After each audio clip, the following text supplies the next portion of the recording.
నమస్తే మిత్రులారా, నేను జర్నలిస్ట్ రమేష్ని. జూబ్లీ హిల్స్ ఇప్పుడు ఏవైతే ఎన్నికలు జరగబోతున్నాయో ఆ ఎన్నికల కోసం ఈ ప్రభుత్వం జోరుదారుగా కసరత్తు చేస్తూ ఉంది.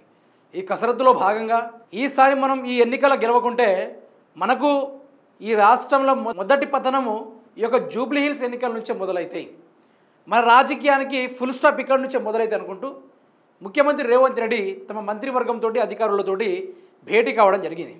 దేనికోసం భేటీ అయ్యాడు? ఇప్పుడు జరగబోతున్న ఈ యొక్క జూబ్లీ హిల్స్ ఎన్నికల కోసము భేటీ కావడం జరిగింది. యూరియా కోసం కూర్చున్నాడా? యూరియా కష్టాల గురించి కూర్చున్నాడా? ఫీజు రియంబర్స్మెంట్ గురించి కూర్చున్నాడా? గురుకుల విద్యార్థుల ఫుడ్ పాయిజన్ గురించి కూర్చున్నాడా?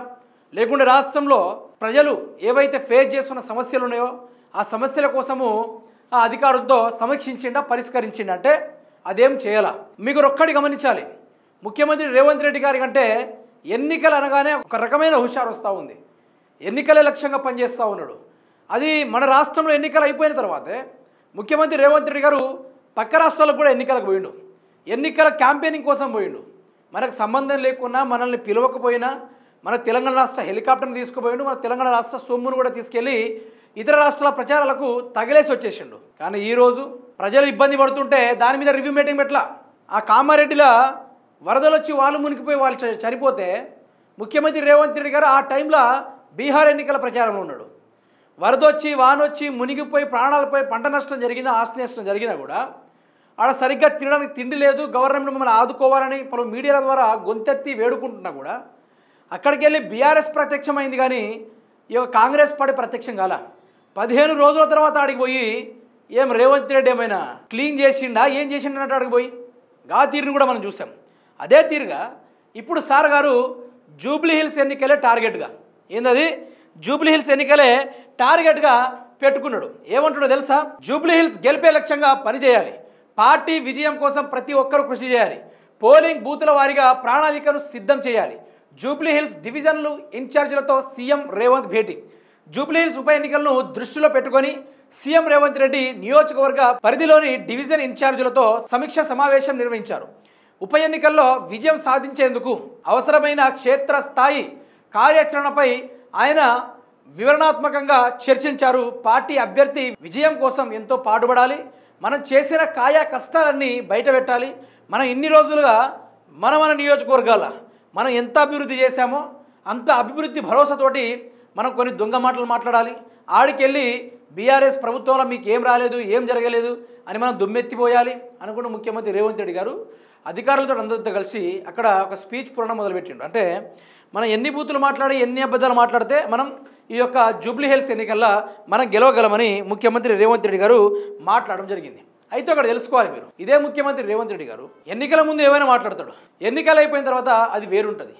ఇక హైదరాబాద్ అంటారా, హైదరాబాద్ కథ, ఆ ఊపు, ఆ జోరు అది వేరు.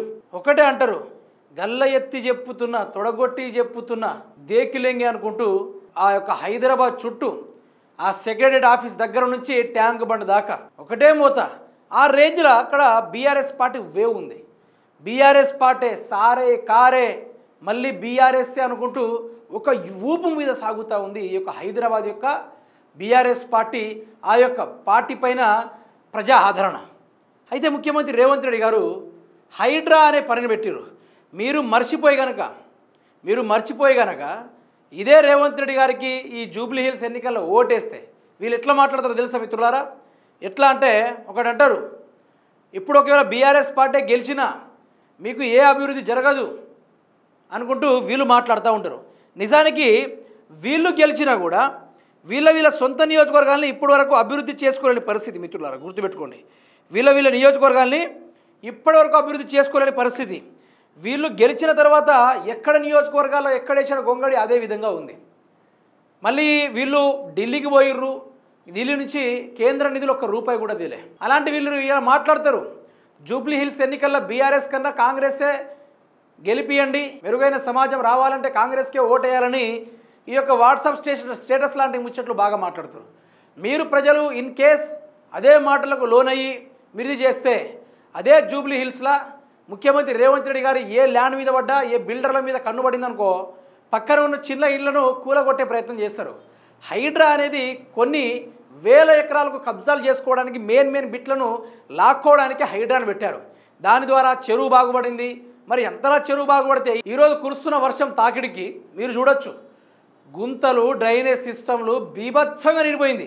మరి హైడ్రా ఎడిపోయింది? మరి హైడ్రా చెరువుల్ని తీస్తుందా, లేకుంటే రేవంత్ రెడ్డి యొక్క ల్యాండ్ బ్యాంకింగ్ని వెచ్చుకుంటూ పోతుందా? ఒకవేళ రేవంత్ రెడ్డి జూబ్లీ హిల్స్ ఎన్నికల్లో గెలిస్తే జరిగేది మాత్రము భూ కబ్జాలు, ఇండ్లు కూలగొట్టుడు, బిల్డర్లను బెదిరించుడు. అది వేరుంటుంది, ఆయన దందే వేరుంటుంది, ఆయన స్టైలే వేరుంటుంది. మీరు మీ పక్క ఊర్లలో చూశారు, ఎన్నో ఇండ్లను కూల్చేశారు, ఎన్నో అక్రమాలకు పాల్పడ్డారు. ఇవన్నీ మీరు చూసి మళ్ళీ ఇదే ప్రభుత్వాన్ని కోరుకుంటే ఇక మామూలుగా ఉండదు. అది నేను ఏమంటున్నా అంటే, సరే ఇక్కడ ఒక కూటమి ఏర్పడుతుంది. ఇక్కడ ఈ జూబ్లీ హిల్స్ ఎన్నికల్లో పోటీ చేయడానికి టీడీపీ పార్టీ కూడా వస్తుంది, జనసేన పార్టీ కూడా వస్తుంది.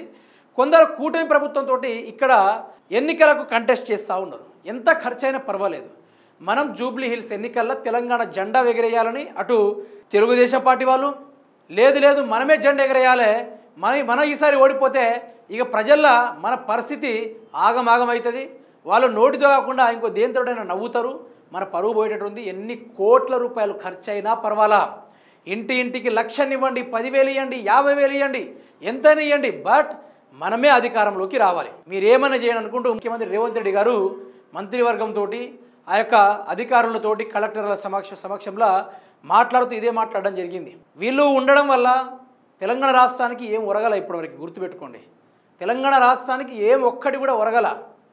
అట్లాంటిది ఈయన మాట్లాడుకుంటూ నన్నే గెలిపియండి, నన్నే ఆదరించండి, నన్నే ముందుకు నడిపియండి అంటే మళ్ళీ ఆ యొక్క జూబ్లీ హిల్స్ వెనక్కి పోతుంది, ఆ జూబ్లీ హిల్స్ కొట్టుకుపోతుంది.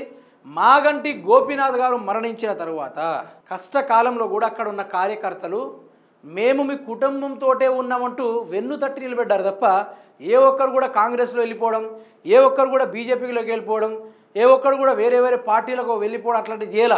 ఆ పార్టీకే కట్టుబడి ఉన్నారు, ప్రజలకు సేవ చేయడానికి అదే పార్టీలో కట్టుబడి ఉన్నాడు. అదేవిధంగా ఆ పార్టీ ప్రజలకు మేలు చేసే పార్టీ కాబట్టి అదే తీరుగా కేసీఆర్ గారి ఆదేశాల మేరకు ఎవరు కూడా కదలలేని పరిస్థితి. నాకు తెలిసి 100% ఇక్కడ 99% లెక్క పెట్టద్దు, 100% జూబ్లీ హిల్స్ ఎన్నికల్లో గెలిచేది గోపీనాథ్ గారి యొక్క కుటుంబమే, వారి సతీమణి గారే గెలుస్తారు, వారే గెలుస్తారు. ఎందుకంటే కాంగ్రెస్ పార్టీ ఉండగా కూడా వాళ్ళకేం రాలా, ఇప్పుడు కొత్తగా గెలిచినా కూడా వాళ్ళకి అయ్యేదేం లేదు, ఉండేదేం లేదు. ఇది ఒకటి వాస్తవం. వీళ్ళు ఆగం చేసుకోవడానికి తప్ప అభివృద్ధి చేయడానికి లేరు. వీళ్ళకు అభివృద్ధి అంటేనే నచ్చదు, తెలంగాణ రాష్ట్రాన్ని ఆగం చేసుడు తప్ప వీళ్ళు అభివృద్ధి చేసేది ఎక్కడ కూడా ఉండదు. దయచేసి తెలంగాణలో ఈ జూబ్లీ హిల్స్ ఎన్నికలు అతి కీలకం. ప్రజలు రేవంత్ రెడ్డికి బుద్ధి చెప్పాలి అంటే ఇదే జూబ్లీ హిల్స్ ఎన్నికలు. ఈరోజు వీళ్లకు అడ్మినిస్ట్రేషన్ చేతగాక, పరిపాలన చేతగాక తెలంగాణ రాష్ట్రాన్ని దివాలా తీసిర్రు వీళ్ళు. తెలంగాణ దివాలా తీయలే, తెలంగాణనే దివాలా తీసిర్రు వీళ్ళు. తెలంగాణ ఎక్కడ అప్పులకు పాల్పడలే, తెలంగాణ ఆదాయాన్ని కుల్లగొడుతున్నారు వీళ్ళు. దయచేసి తెలంగాణ సమాజం మేలుకోవాలి. రేవంత్ రెడ్డి ప్రభుత్వాన్ని అడ్డుపెట్టుకొని ఏ విధంగా ఒక్కొక్కరిని ఏడిపించాడో ఈరోజు ఆ మిరాయి సినిమాల బాహుబలిలో కానీ లేకుంటే కల్కి మూవీ కానీ ఏదైతే చివరిగా దొరికే అస్త్రం ఉంటుందో, ఒక ప్రపంచాన్ని, ఒక సృష్టిని కాపాడడానికి ఏదైతే అస్త్రాలు ఉంటాయో అటువంటి గొప్ప అస్త్రం ఈరోజు జూబ్లీ హిల్స్ ఎన్నికలు కావచ్చు, స్థానిక ఎన్నికలు కావచ్చు, ఓటు అనేది చాలా పవర్ఫుల్ అనేది ఇప్పుడు ప్రతి ఒక్కరికి అర్థమవుతుంది. ఆ పవర్ఫుల్ అయిన ఓట్ని వినియోగించుకొని ఈరోజు ముఖ్యమంత్రి రేవంత్ రెడ్డికి రాజకీయాన్ని ఫినిష్ చేసే ఆ యొక్క కార్యాచరణ ప్రజల చేతిలోనే ఉంది.